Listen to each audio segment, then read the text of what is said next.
అనుకోకుండా కొడితేనే పక్షవాతం వచ్చేసింది. ఈసారి నిజంగా అనుకుని కొడితే ప్రాణం అయితే పోదురా. నీ పతనం చూశాను, నీ చావును కూడా చూసే పోతాను.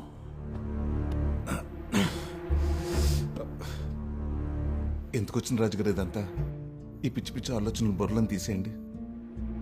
మీ శాస్త్ర జీవితం ప్రశాంతంగా మనవడు మనవరాలతో గడిపోయి చెప్తాను.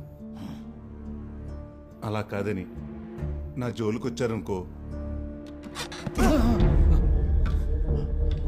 పేక కోసు పడదుపుతాం.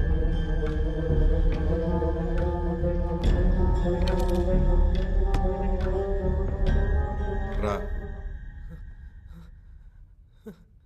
చెప్పేది నీకే రా.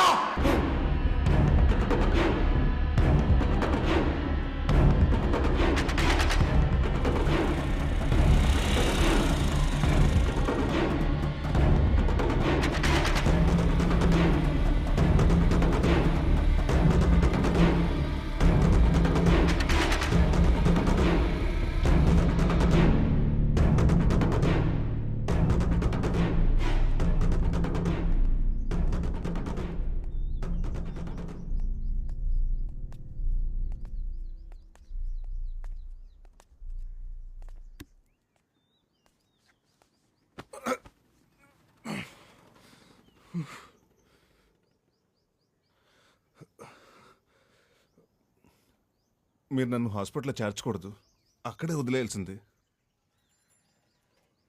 ఎప్పుడు మాట్లాడిన మా అమ్మ ఈరోజు నాతో చాలా బాగా మాట్లాడిందండి. నేను నా జీవితంలో అయిపోవటానికి కారణం నా మూర్ఖత్వం అని చాలా స్పష్టంగా చెప్పిందండి.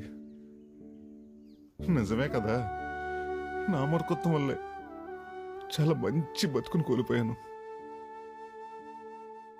కావేరితో జీవితం చూశాను, కానీ జీవించలేకపోయాను. నన్ను వద్దనుకుని వెళ్ళిపోయిన వాళ్ళని నాకొద్దని ఎవరికి కావాలి, ఎందుకు కావాలి అనుకున్నాను. దానివల్ల నాకే మిగిలిందండి. ఆఖరికి నాకు నేను కూడా లేను.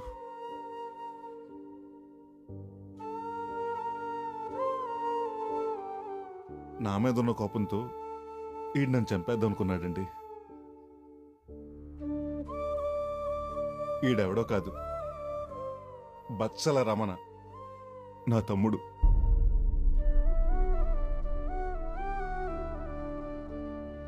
మా పిన్నికి